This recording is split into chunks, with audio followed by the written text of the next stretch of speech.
What if you tried to build an entire coffee table without measuring a single thing? No plans, no tape measure, just guessing. Every cut, pure instinct. Let's see how bad this gets, or if it actually works.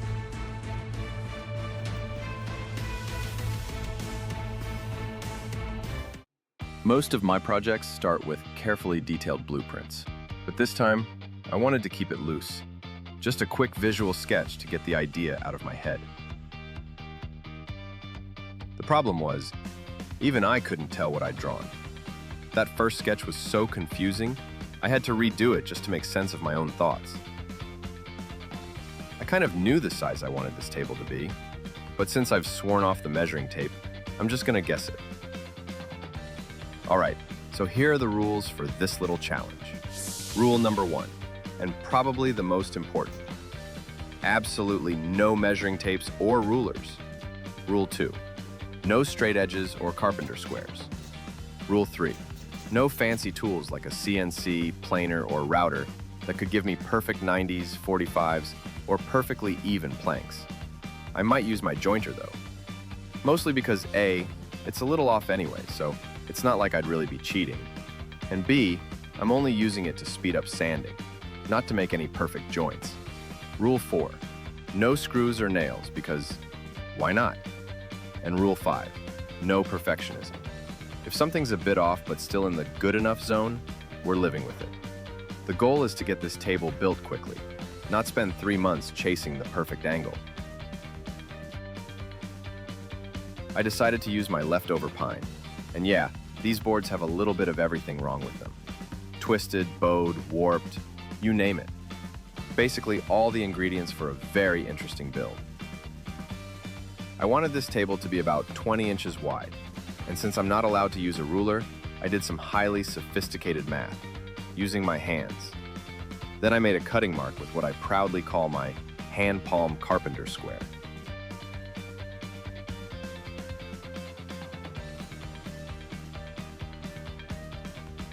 Time to cut the tabletop planks. It's been nearly 2 years since I picked up this handsaw. She's been collecting dust and judging me from the corner the whole time. But today, it's her big comeback.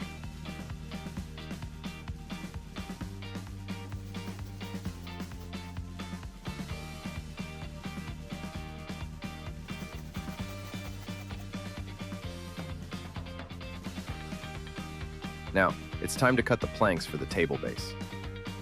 I'm using 2x4s for that.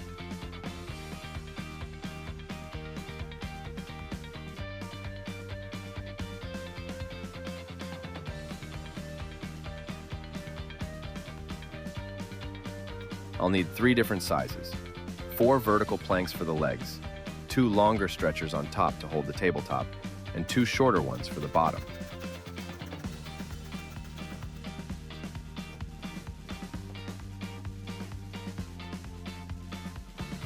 For now, I'm just cutting everything to about the right length. We'll deal with accuracy later.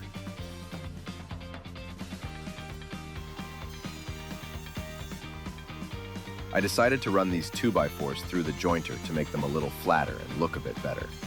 I could have used my sander for that, but the jointer's just faster. And since the fence on mine is a little off, it won't give me perfect 90s. So technically, the accuracy is still safe.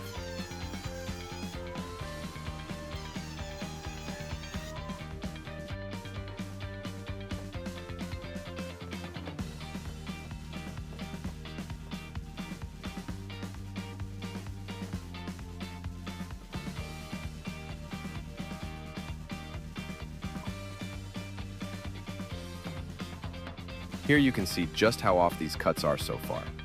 Even after running the boards through the jointer, there's still a bit of a mess. Uneven cross cuts, different widths, thicknesses, even lengths. I'll have to fix all that later.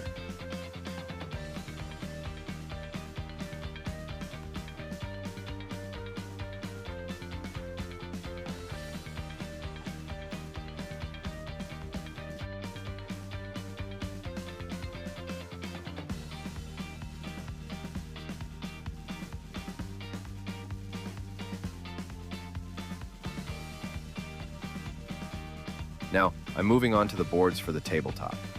I'm planning to leave about a half-inch gap between each one, so they don't have to be perfectly straight, just roughly the same size. And like I said earlier, I could sand them down or run them through the jointer once or twice, whichever works faster.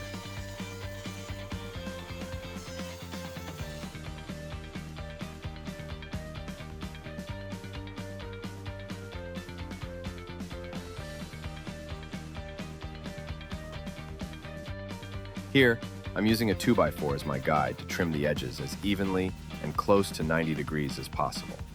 With boards this wonky, that's basically impossible. But hey, we'll do the best my imagination and questionable skills can manage.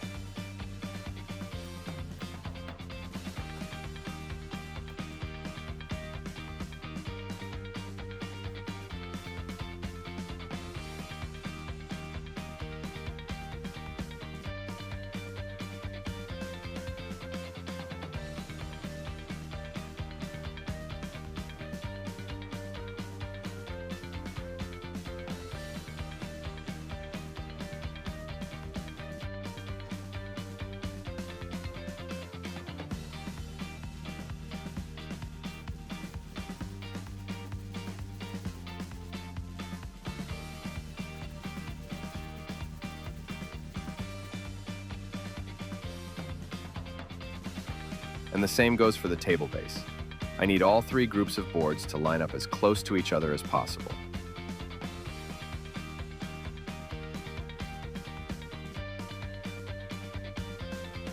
One thing I've learned over time is that when you're building something, it's not about sticking perfectly to the plan.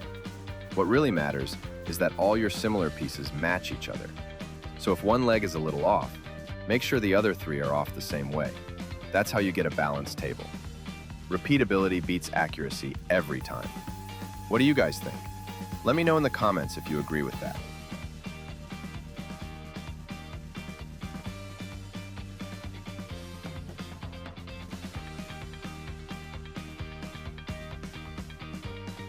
Since I wasn't really looking for the easy way out, I decided to join the baseboards using 45-degree angles. In theory, that should make the table look a bit cleaner, but only if I can actually cut them right.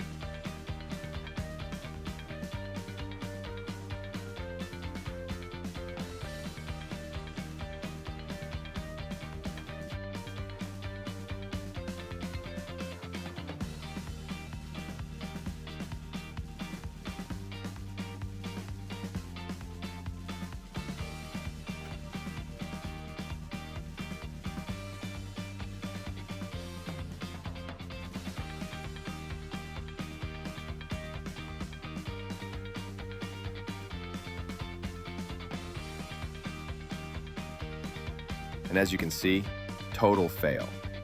I tried using this small Japanese-style flexible saw, and with my skills, that turned out to be a terrible idea.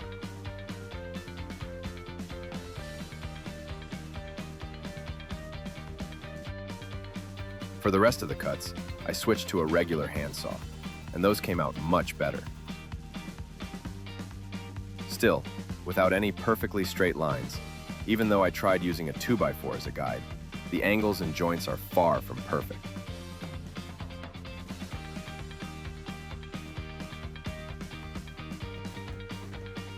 So now, I'm fixing that terrible cut I made with the flexible saw and redoing it.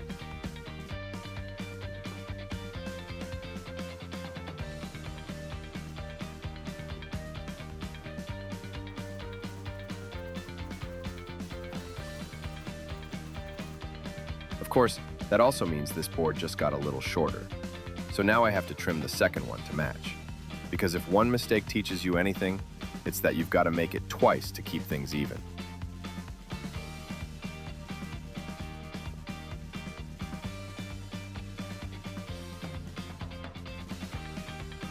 Now comes the long process of getting all the other boards to match. Same size, same alignment. Or at least, as close as I can get them.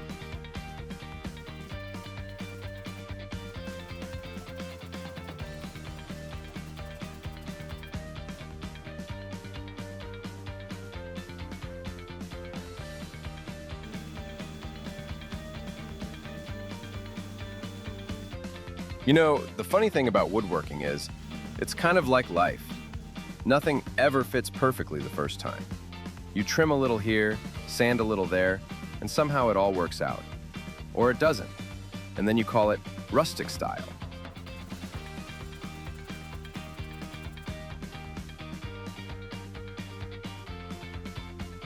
All right, the angles are kinda okay. The boards mostly line up, close enough.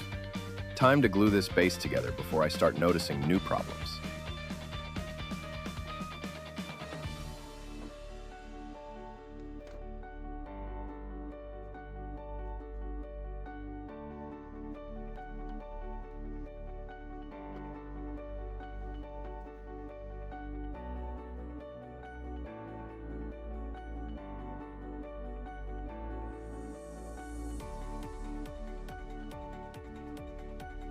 I figured I'd make the joints a bit stronger by adding dowels. Found this pack I bought who knows when. Could have been Amazon, could have been Hobby Lobby. Your guess is as good as mine.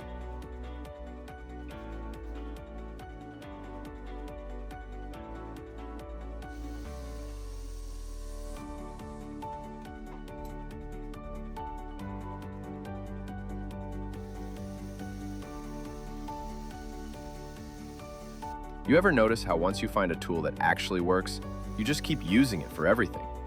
Doesn't matter if it's meant for the job or not. It's like, yeah, I know you're a screwdriver, but today, you're a chisel. Woodworking is 30% skill, 70% creative misuse.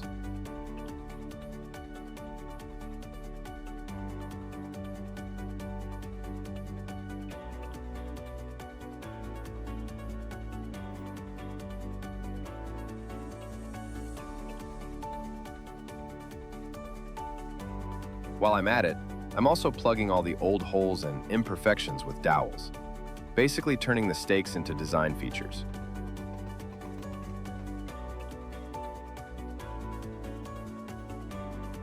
They say every masterpiece has its flaws.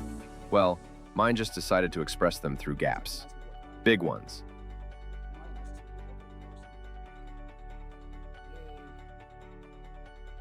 Honestly, at this point, I think the gaps are part of the design. Let's call it extra ventilation.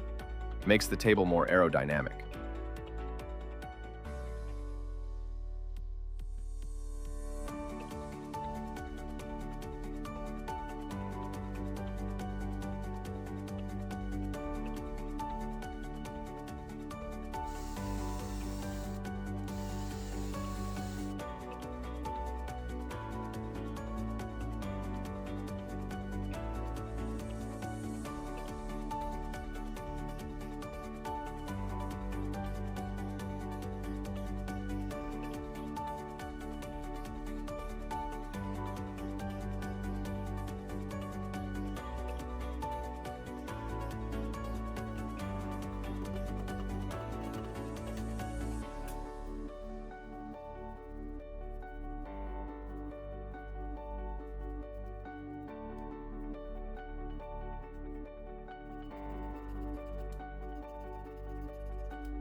It's time to deal with the gaps.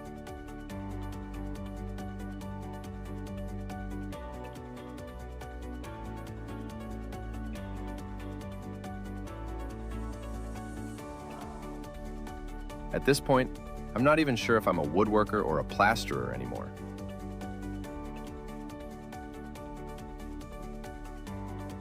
I'm using wood filler. Not exactly the hero we deserve, but it's the one we've got. It won't fix the problem, but it'll make the table look like it has its life together.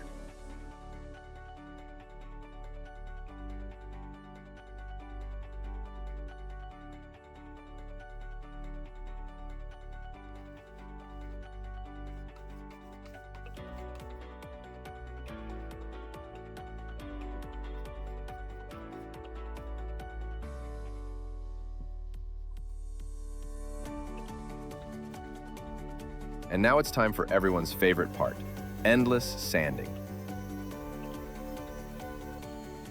Long, long sanding. My arms already regret this.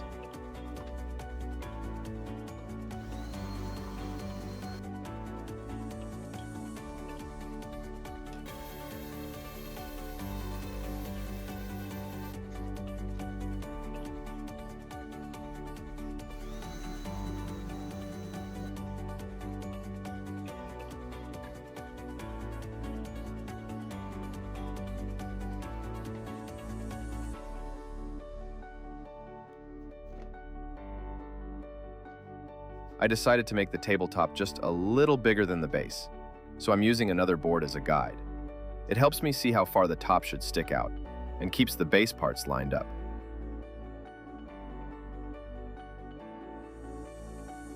I also cut a small piece of scrap to use as a spacer, just to check that the distance between the boards is more or less even on all four sides. You know, precision, but make it approximate.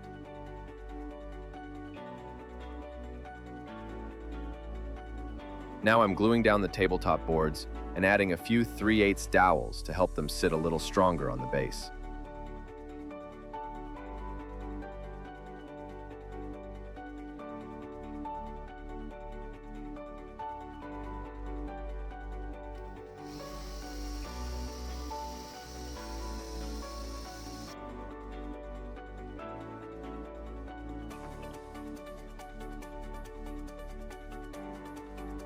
For spacing, I decided to just use my finger.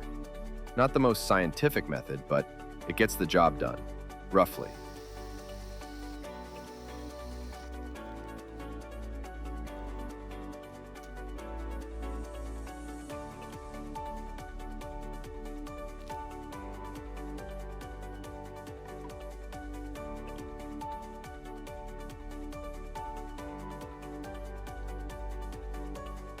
If you're still watching me fight through this build, you clearly have great taste.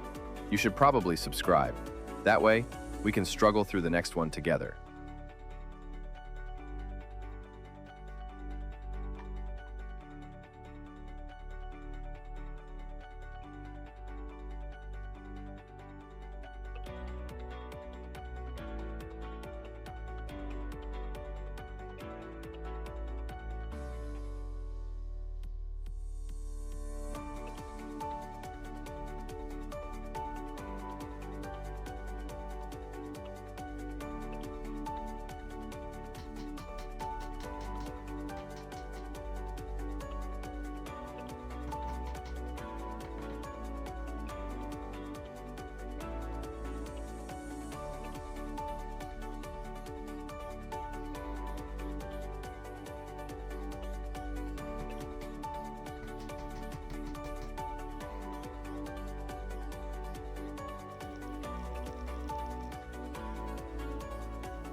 And only now I realize the bottom shelves wobble quite a bit. Turns out the baseboards aren't exactly flat. I spent a while thinking how to fix it without completely messing up the project. And honestly, I think this table just wants to have gaps. I mean, there aren't many problems in woodworking that can't be fixed, or at least hidden, with a generous amount of glue. So, I decided to just go for it. By the way, let me know in the comments, what would you do in my place to fix this?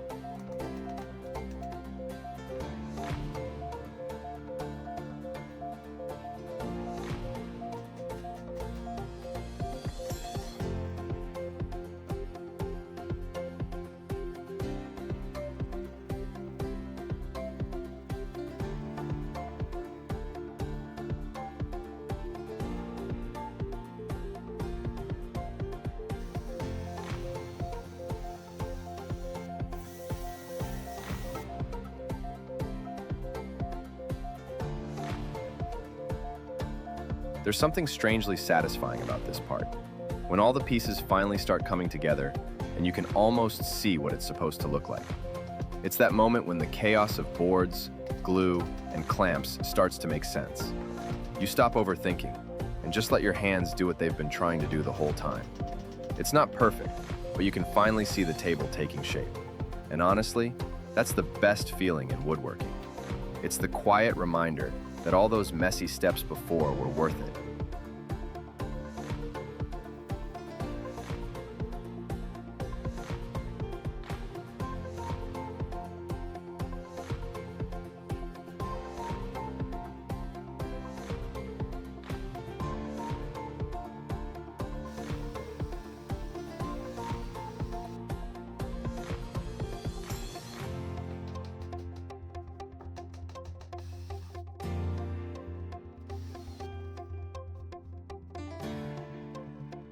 Turns out my precision cuts weren't as precise as I thought.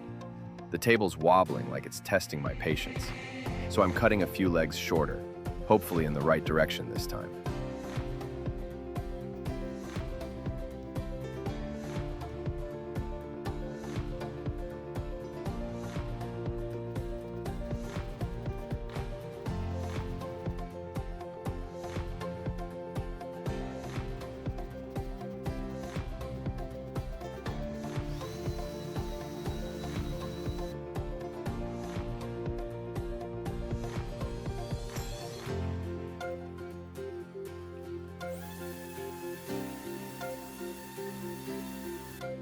Just fixing a few more imperfections, adding some filler here and gluing a few cheap offcuts there.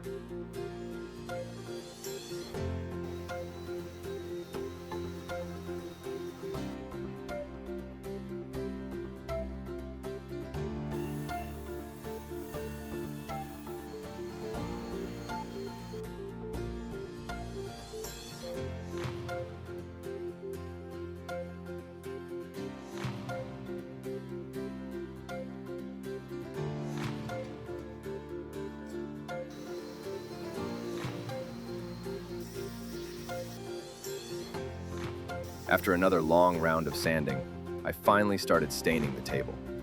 This is the part where all that dust and chaos actually start to pay off.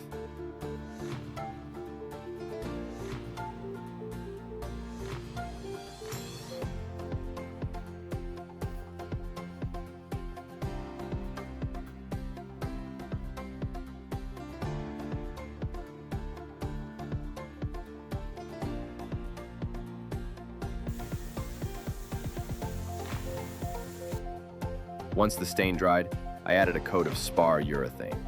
It's a clear satin finish, great for outdoor furniture, and it should work well for this build too.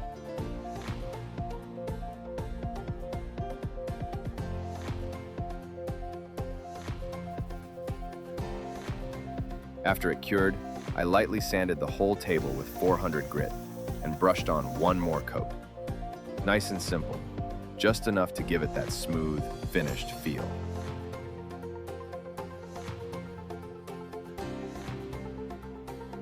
Okay, and now it's done. It's definitely not perfect, but it's solid, and it'll make a great little outdoor coffee table. I learned a lot from this build. First, I'm still pretty terrible with hand tools. No surprises there. Second, no matter how carefully you plan, wood always has its own ideas. Third, clamps are never enough. Doesn't matter how many you own, you'll always need one more. And finally, sometimes you just have to stop chasing perfection and start enjoying the process. This table might not win any contests, but it's steady, it's mine, and it'll serve its purpose just fine. I actually like this project.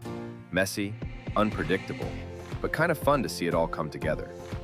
If you made it this far, thank you for watching. Check out my other videos if you want more builds like this. Hit that like button and subscribe so we can keep learning and probably messing things up together.